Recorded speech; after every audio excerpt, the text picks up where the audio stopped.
Buenas tardes a todos, gracias por estar presente. Quiero agradecer a Larva por la invitación. La idea de este curso es hacer una serie de charlas repaso relacionadas con la ventilación mecánica, con el monitoreo de paciente ventilado, todo en el contexto del paciente con COVID-19. ¿Sí? El tema que nos convoca hoy es la oximetría de pulso. En ella voy a tocar una serie de objetivos. Principalmente o inicialmente vamos a hablar un poco sobre cómo el oxímetro de pulso hace el cálculo de la saturación, cuáles son las limitaciones de esta herramienta y también después vamos a desarrollar cómo podemos hacer para sacarle jugo a este monitoreo, ¿no? De qué forma lo podemos utilizar en el paciente ventilado y cómo podemos hacer para sacarle un poquito más de información.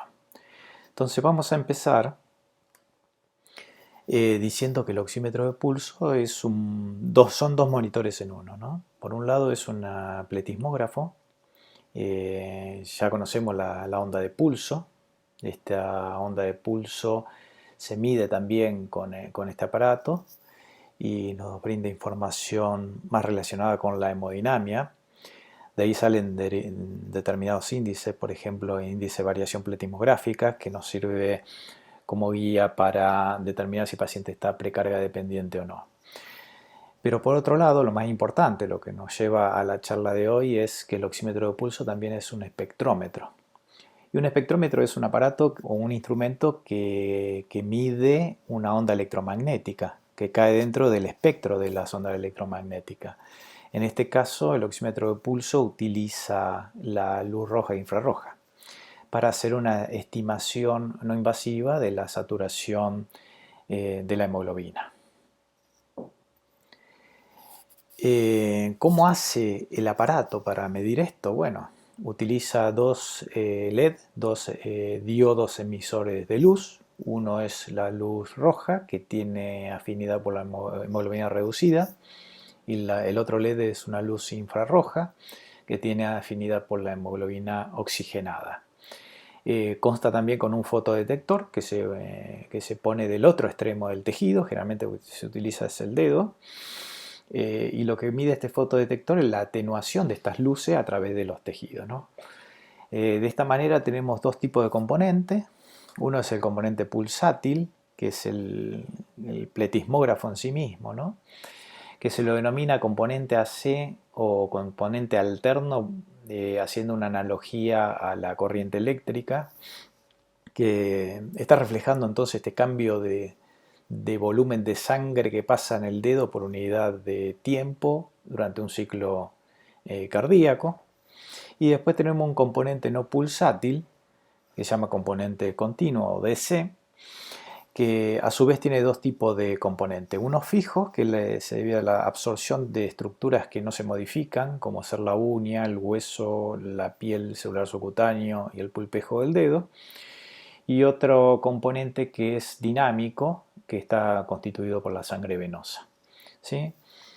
Entonces de ahí se hace el cálculo de la saturación no invasiva de la hemoglobina, eso a través de una fórmula que la ideó un ingeniero japonés, Aoyagi. Él hablaba de un radio de radios, justamente porque acá, como ven claramente, se hace una relación entre el componente AC y DC de la luz roja y se lo divide por el componente AC y DC de la luz infrarroja, y ese valor se lo multiplica por 100 y nos da el valor de saturación. Obviamente que las distintas compañías que construyen oxímetro de pulso le aplican un factor corrector para que ese valor sea más exacto. ¿Cuáles son las causas de error? Bueno, ustedes la conocen muy bien, están enumeradas ahí, no hay ningún problema en saber esto, lo sabemos todos de nuestra práctica diaria. El principal error es que esté mal colocado el sensor, eso por algún movimiento de los campos quirúrgicos, etcétera, ¿no? Entonces lo primero que tenemos que hacer es ver que el sensor esté bien colocado. En caso de que haya un error en la lectura, o algún valor que genere mucha polémica o que le genere mucha duda al médico, lo que hay que hacer es utilizarlo en uno mismo, que es el valor de referencia del equipo, para saber si está funcionando bien o mal. También se dice que una onda pletismográfica normal avala que esa medición es correcta, ¿no? Y también hay que tenerlo en cuenta. Y dentro de todos esos factores que generan error en la lectura tenemos el movimiento, el electrobisturí, las luces externas y también la mala perfusión, ¿no? En el caso de la hipotermia, hipotensiones, estados de shock. Que no quiere decir que el sensor funciona mal, lo que está diciendo es que prácticamente no hay sangre que pasa por el dedo porque el paciente está chocado y es por ese motivo que no está midiendo bien o se pierde directamente la señal. Bueno, ahora, ¿qué rol tiene el oxímetro en el quirófano? Bueno, ya lo conocemos muy bien. Eso lo sabemos perfectamente, pero me gustaría ahí repasarlo en una publicación bastante reciente, que me gusta a mí personalmente porque está muy bien hecha, porque se juntaron más de 95.000 anestesias, porque el registro que se hizo fue todo electrónico, es decir, que ha quedado grabado y que eso facilita muchísimo el análisis y da un análisis más preciso. En este paper los autores describen que existió casi un 7% de episodio de hipoxemia durante la anestesia, que la mitad de ellos fue severo, o sea, con saturaciones menor del 80%, y que en el 70% de los casos estos episodios aparecieron en la inducción y en el despertar de la anestesia. Es decir, algo que nosotros conocemos muy bien de manera subjetiva, en nuestra experiencia, pero que está bueno confirmarlo con números para mostrarlo bien en forma sólida con evidencia, ¿sí?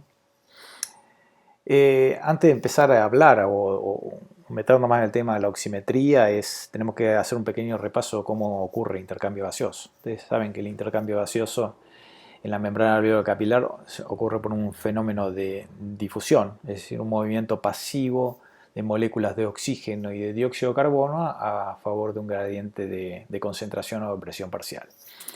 Está claro que el peso molecular y la solubilidad de estos dos gases biológicos son factores clave en la difusión.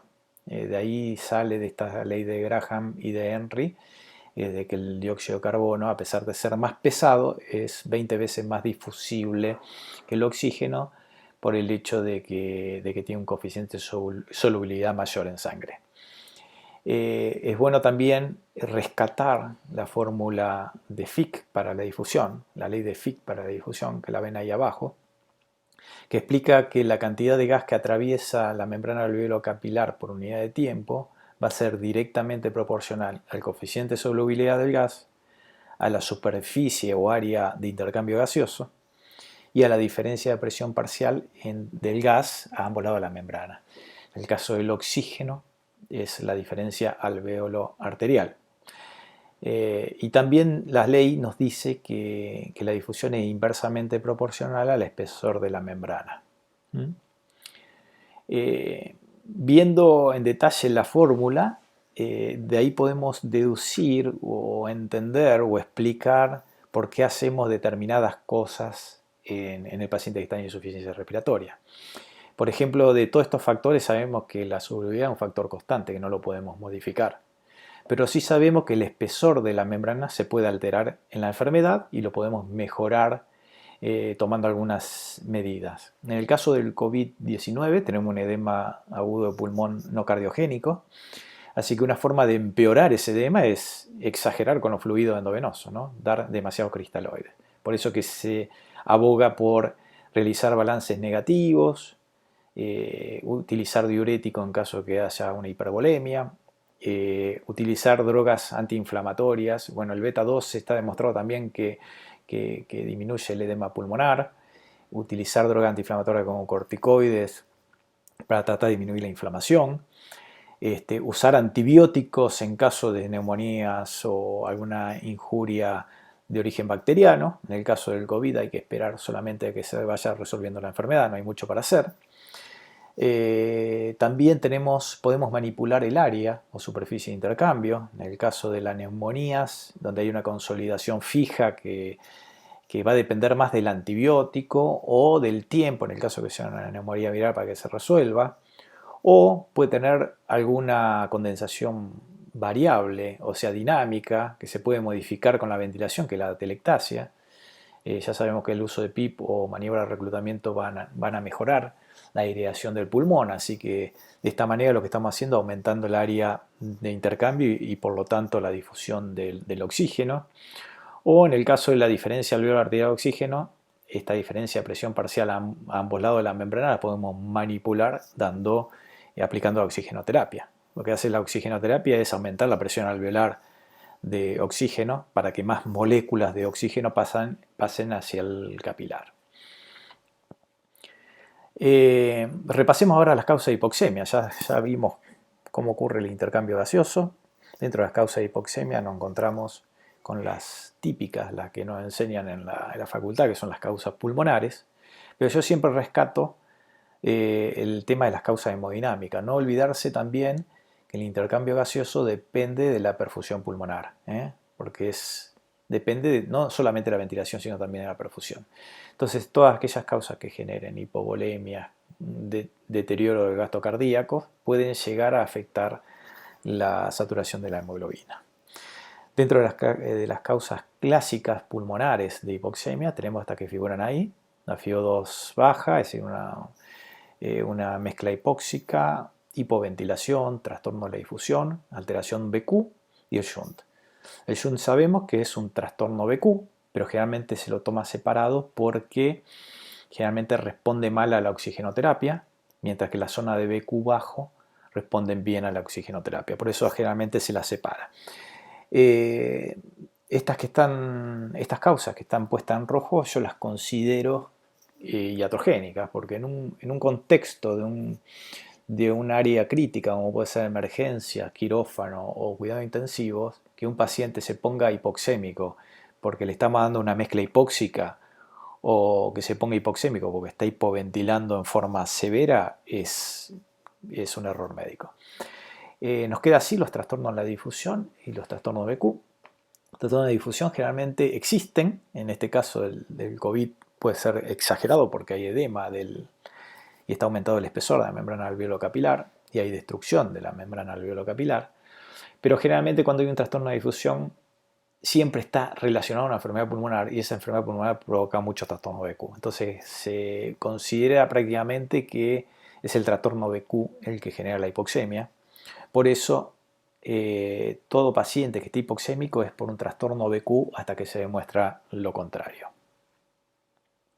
Ahora, ¿cuál es el objetivo de la evaluación de la oxigenación? Primero tengo que decir que el método de referencia para evaluar la oxigenación son los gases arteriales, ¿no? De sangre arterial. La saturación de la hemoglobina y la PO2 arteriales, ¿sí? Ahí se está buscando, es lo que se busca cuando uno saca gases. Ahora el objetivo es tratar de ver cómo está ese transporte de oxígeno, ese contenido y el transporte.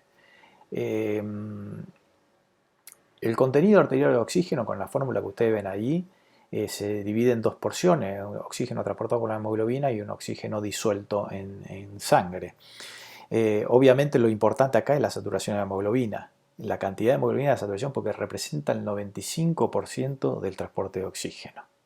Ahora, tanto los gases en sangre, la PO2, como la saturación de la hemoglobina, es una foto del momento determinado de cómo está la oxigenación cuando se sacó la muestra de sangre. Y eso puede modificarse a los 2 o 3 minutos de haber sacado los gases. De ahí que se rescata el valor de la oximetría de pulso para dar en forma continua y no invasiva información sobre la saturación de la hemoglobina. También es importante, más allá del contenido arterial de oxígeno, es ver cómo se transporta ese oxígeno hacia los tejidos periféricos. Y eso depende del gasto cardíaco. De ahí es que multiplicando este contenido arterial de oxígeno por el gasto cardíaco vamos a tener la disponibilidad de oxígeno en los tejidos, cuyo valor más o menos normal va entre los 600 y los 1000 mililitros de oxígeno por minuto. Dicho esto, vamos a entrar a lo más importante, que es cómo evaluamos el intercambio gaseoso o la oxigenación, mejor dicho, de una manera no invasiva.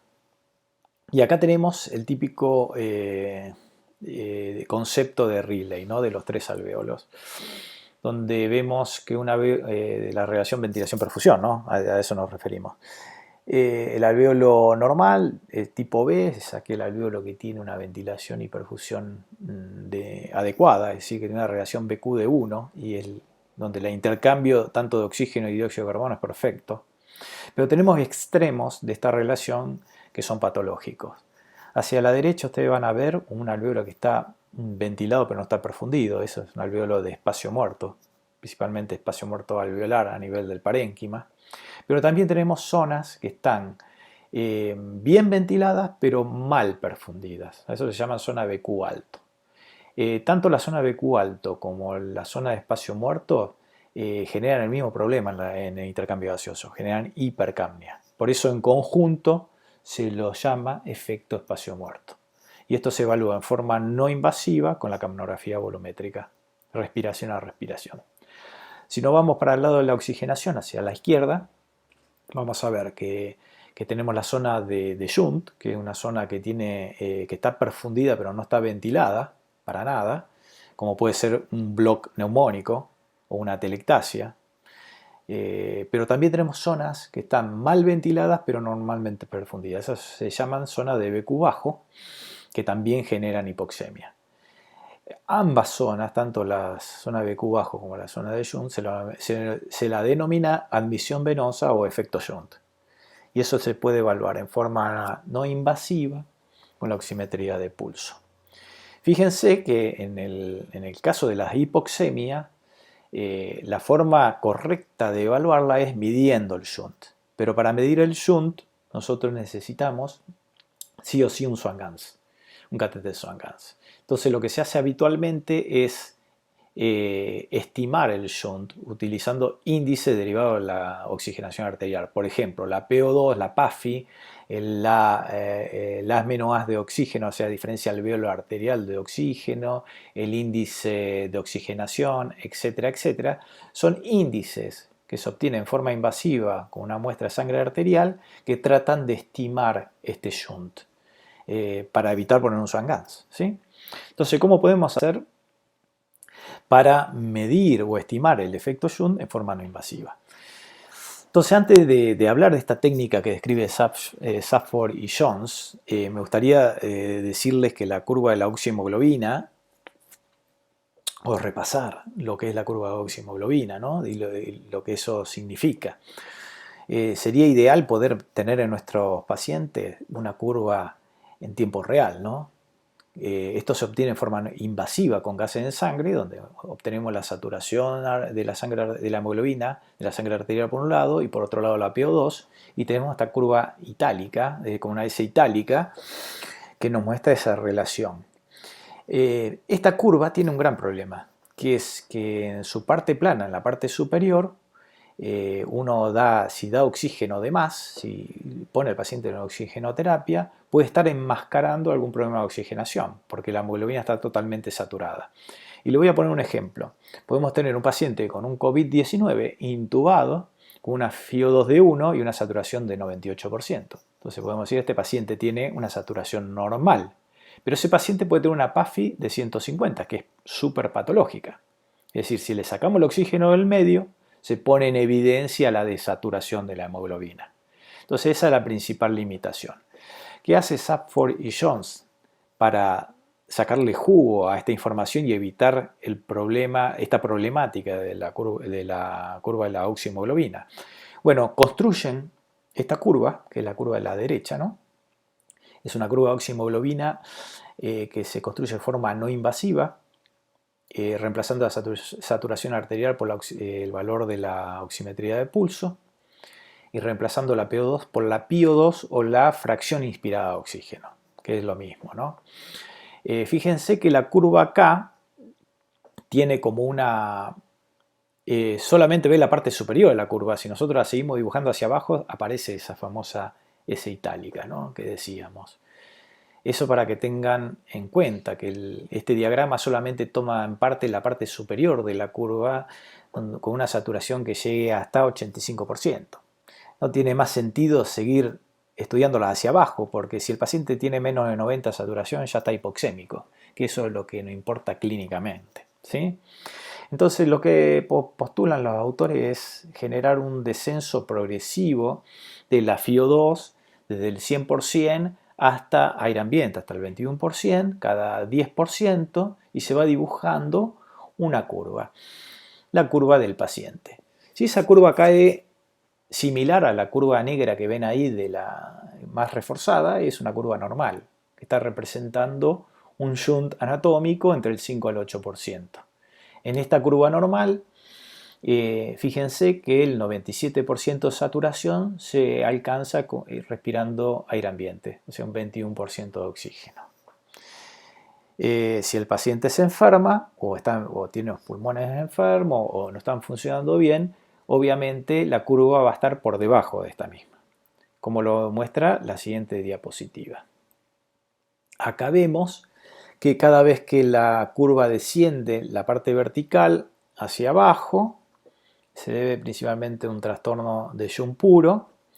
Fíjense que aumentando la FiO2 en esta zona de acá, la hemoglobina no puede saturarse en su totalidad y está en valores bajos de saturación, mientras que los trastornos de Bekus se desplaza la curva hacia la derecha y vemos que aumentando la FiO2 todas las curvas alcanzan la saturación máxima, no máxima, pero por lo menos por arriba del 97%.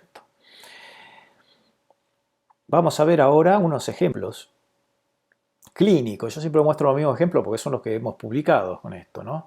En el ejemplo de la izquierda vemos un paciente POC severo, anestesiado, dormido, que después de la anestesia le hacemos la curva y vemos un gran shunt porque desciende la curva, un shunt aproximado del 25%, y un desplazamiento hacia la derecha de la curva también puede presentar un trastorno BQ importante.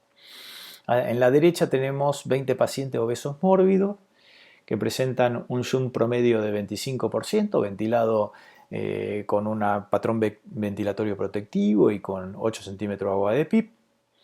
Y en azul se va a ver los mismos pacientes, luego de haber hecho una maniobra de reclutamiento, ventilándolo también con este patrón protectivo, pero esta vez con 15 de PIP para evitar el colapso pulmonar. Fíjense que la curva cae dentro de la normalidad, lo que nos está diciendo que estos pacientes realmente tienen pulmones sanos. Lo que está pasando es que la obesidad sobrecarga la pared torácica y se transmite parte de la presión a presión pleural y eso nos disminuye mucho la presión transpulmonar a un punto tal que gran parte del pulmón se colapsa, ¿sí? Entonces, este diagrama de FiO2 saturación lo que nos muestra es esto, que si está por arriba de 97 o por arriba de 97 de la saturación, es normal, el paciente está normal o estamos en presencia de una hiperoxia, estamos en una presencia de una fracción muy elevada de oxígeno en un paciente que puede estar enfermo. No se olviden del ejemplo que le di del distrés, ¿sí? Si está entre 96 y 90, decimos que es anormal, pero el paciente no está hipoxémico, porque recién por debajo del 90% la PO2 cae por debajo de 60 milímetros de mercurio. Y ya por debajo de 90 obviamente está hipoxémico, porque entra dentro de esta definición. Una forma simplificada de esta curva, si uno no quiere hacerla paso a paso, está apurado o por algún motivo no lo puede hacer en forma precisa, es realizar lo que se llama el test del aire.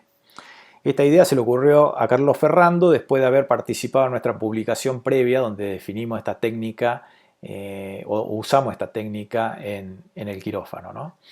Y él decía, lo llamó así, de esta manera, porque directamente lo que se hace es poner al paciente, sacarle la FiO2 elevada y ponerlo a respirar aire ambiente y ver qué pasa.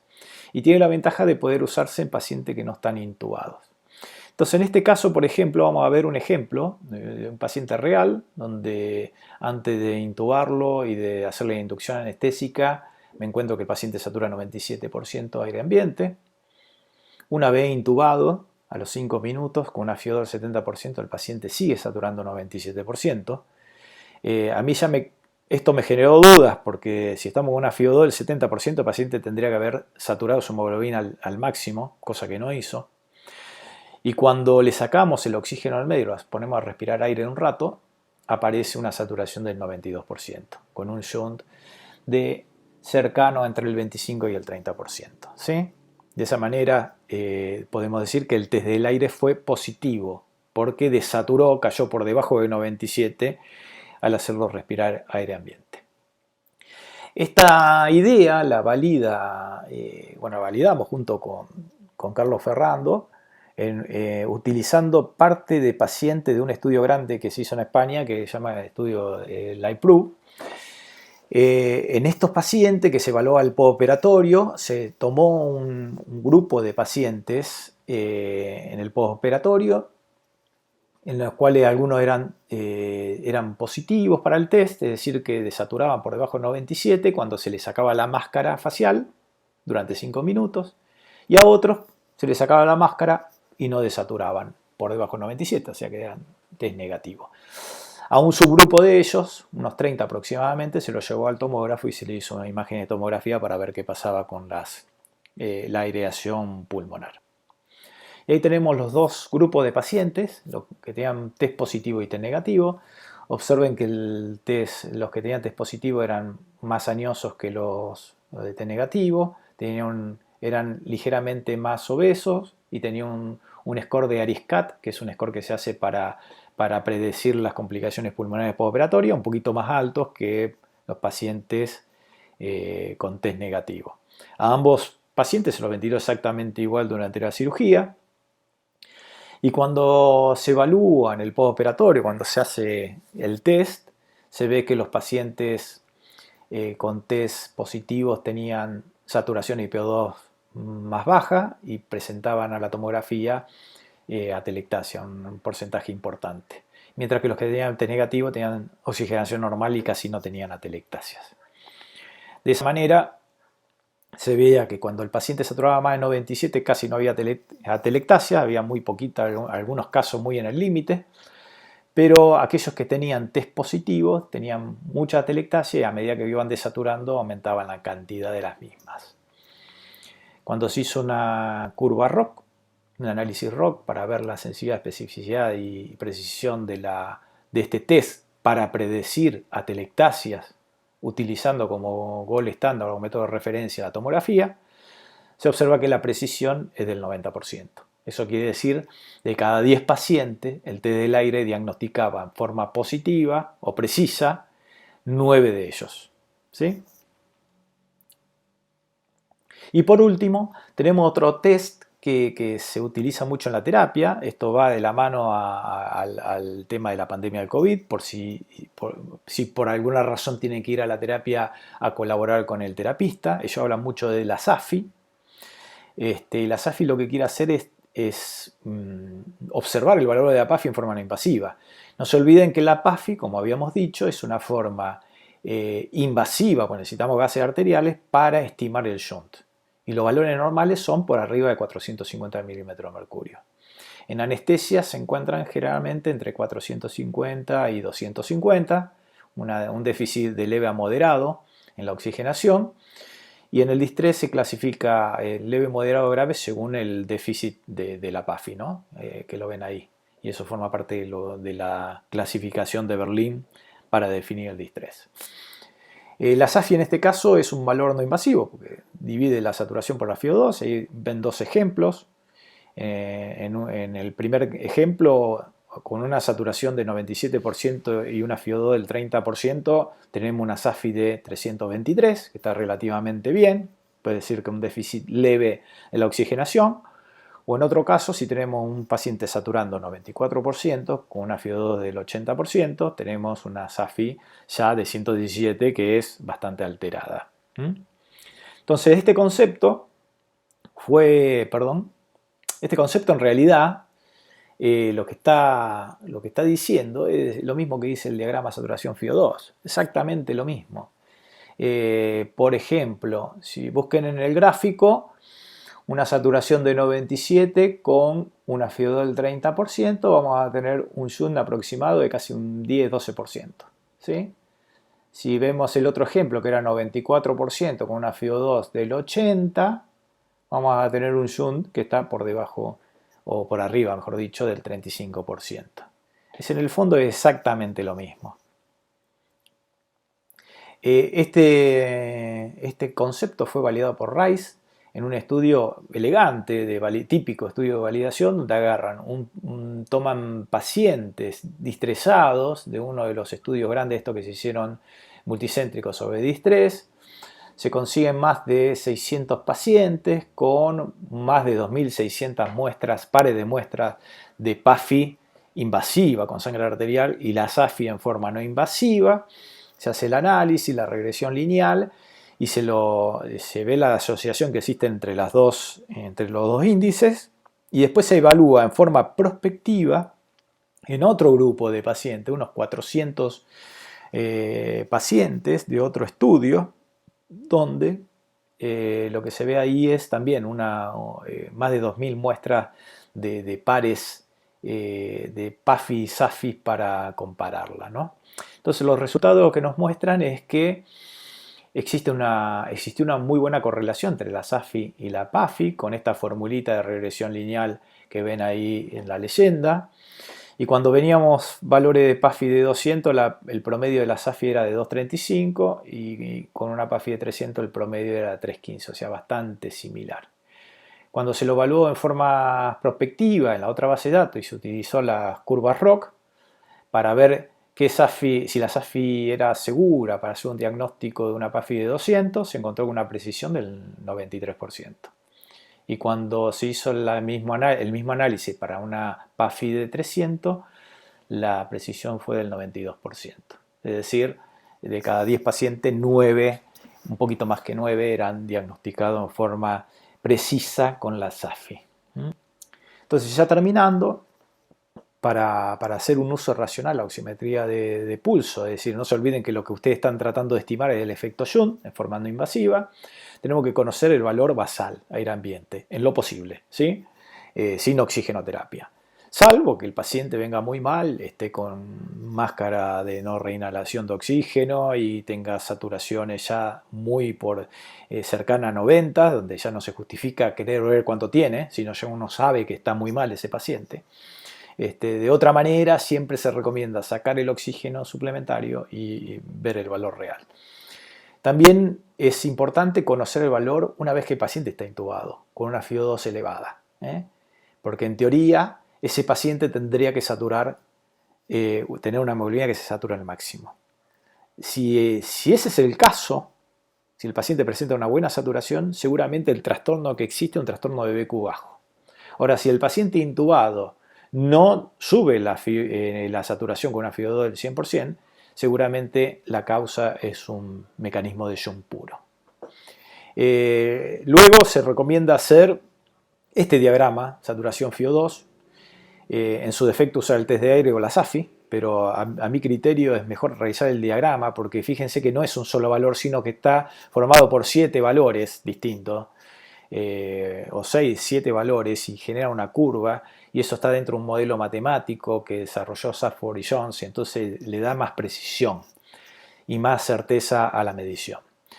Este diagrama de saturación FiO2, test del aire o SAFI se puede aplicar para hacer diagnóstico de la situación y para evaluar cualquier tipo de tratamiento que ustedes quieran aplicar. Por ejemplo, el prono, maniobra de reclutamiento, ponerle más pipo o no, cambiar seteo en el ventilador, dar un diurético, balance negativo, mejorarlo hemodinámicamente, etc. Esto nos permite a nosotros reducir la FiO2 a un nivel más seguro, porque ya sabemos bien cuál es el problema y si tenemos chance para poder bajar la FiO2. Y cada vez que aparezca algún problema, tanto hemodinámico como respiratorio, presencia de moco, lo que sea, se puede hacer nuevamente el test o evaluar de vuelta la oxigenación con el diagrama, y de esa forma ver cómo cambió la situación del paciente y qué cosas tenemos que hacer en consecuencia. Entonces, como conclusión, bueno, sabemos que el oxímetro de pulso es un espectrómetro, que va a ser útil analizar la oximetría si sacamos el oxígeno al medio, porque ya sabemos que la limitante de la saturación de la hemoglobina es que nos enmascara cualquier problema de oxigenación cuando damos FiO2 elevada. Esto se hace fácilmente a través de estas tres herramientas, ¿no? El diagrama de saturación FiO2, el test del aire y la SAFI, que lo que están haciendo es estimar el shunt, volvemos a repetir, estimar el shunt de forma no invasiva y sin la necesidad de sacar gases en sangre. Bueno, con esto doy terminada la clase, espero que les sirvan y no duden de contactarse conmigo a través de mi email, que es gtuzman@hotmail.com, si tienen alguna duda en relación a este tema. Les mando un abrazo y será hasta la próxima.